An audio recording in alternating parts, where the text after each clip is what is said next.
In this video, I'll be talking about emotional healing exercises based on the teachings of A Course in Miracles for those of you who are interested in healing your mind and your emotions.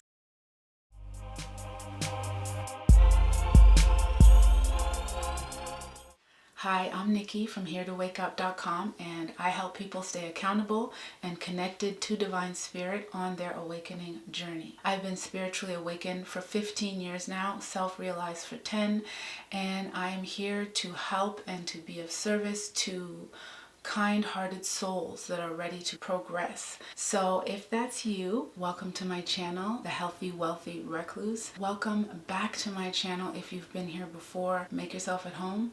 And I also want to say thank you so much to my subscribers. I really appreciate you. On this channel, I make videos about spiritual wealth, healing, and relationships. So if you find that you like it here, let me know in the comments and consider liking, sharing, and subscribing.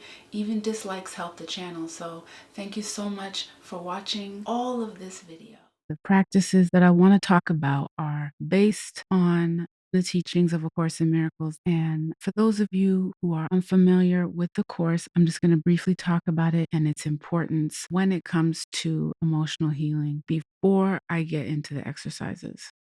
But if you want to jump straight into the first exercise, use the timestamp in the description. And there are also timestamps on the video itself as well. So about A Course in Miracles, it's basically an extremely brilliant and profound, in my opinion, spiritual work and universal curriculum that addresses the illusory nature of existence and emphasizes love, kindness, and forgiveness. So it's not just focused on, non-duality or the intellect or the metaphysical stuff. Because, we all love hearing about metaphysics. It's deep and interesting and everything, but it's so much more than that.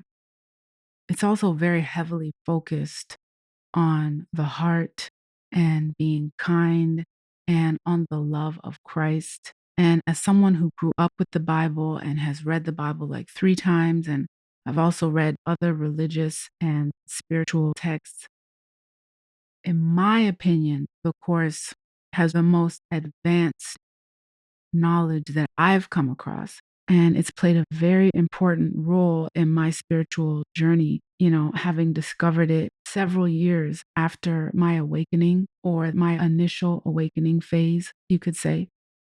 It just confirmed and validated so much of what was going on with me and what was going on within me and within my mind. And it also clarified and refined some things for me as well. So to me, it's an amazing resource and an amazing tool that can help you connect with the Holy Spirit and with your own divine spirit and deepen that connection.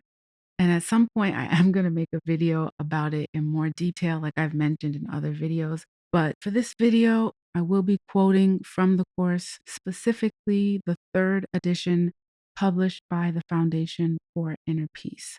And because these exercises are based on the teachings of A Course in Miracles, they all essentially boil down to the same thing: releasing fear from the mind by detaching from and dissolving the ego, which is in the mind. Like I've mentioned in other videos, the mind is what generates the emotions.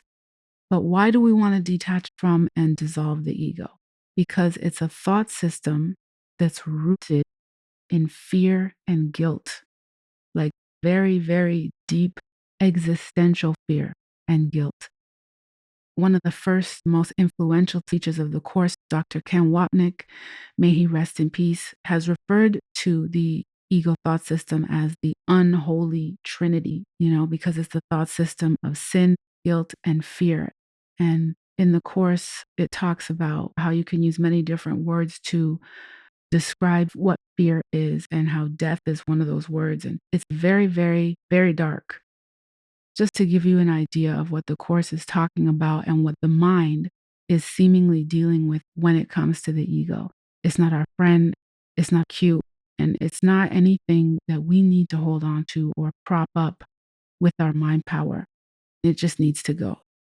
So the first exercise is to identify the lie. Identify the lie. So what exactly does that mean? It means paying attention to how you feel, watching your mind, so to speak, and then identifying the egoic thought or attachment that's behind it, being brought to your attention through whatever emotion you're experiencing. So it's about identifying that, looking at it, and facing it. Because if emotions are surfacing, it's because they're trying to tell you something, they're symbolizing something. Because everything here is symbolic, like everything. Everything we perceive, including emotions. And emotions are part of the egoic construct, so to speak, kind of like they're built in. And they don't even really actually belong to you, like the real you, the spiritual being you. And I talk about that in my video, Being Emotionally Present Spiritually, which if you haven't seen it, the link's in the description and the iCard is also on screen. If you want to click it now, come back when you're done watching that. Thank you. Or you can click at the end of the video. But back to what I was saying about these emotions.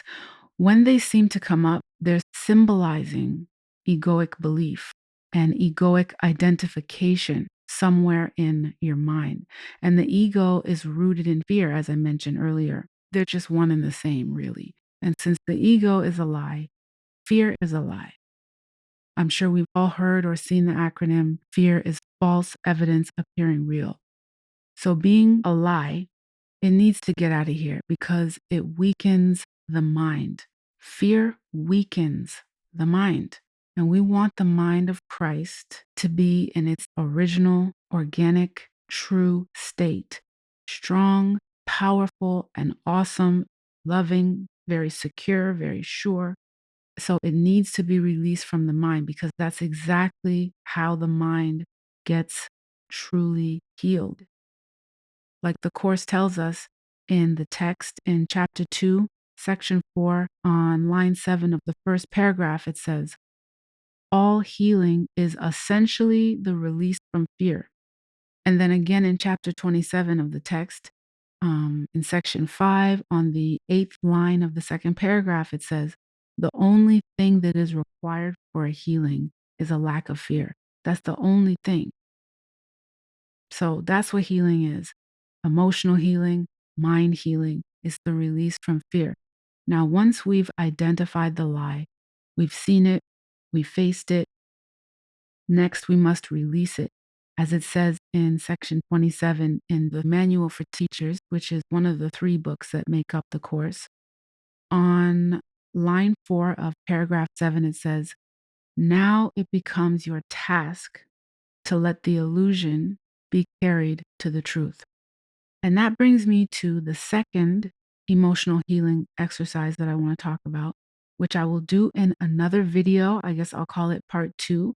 So stay tuned for that one, and thank you so much for watching. I hope you enjoyed this video. Thank you so much for watching. I really appreciate your time and your attention. Remember to love yourself because that's the real wealth. And thank you so much to all of my subscribers and to those who like and comment. I really appreciate your support. If you haven't subscribed yet, please consider doing so, as well as liking, commenting, and sharing the video. Stay tuned for the next video and take care.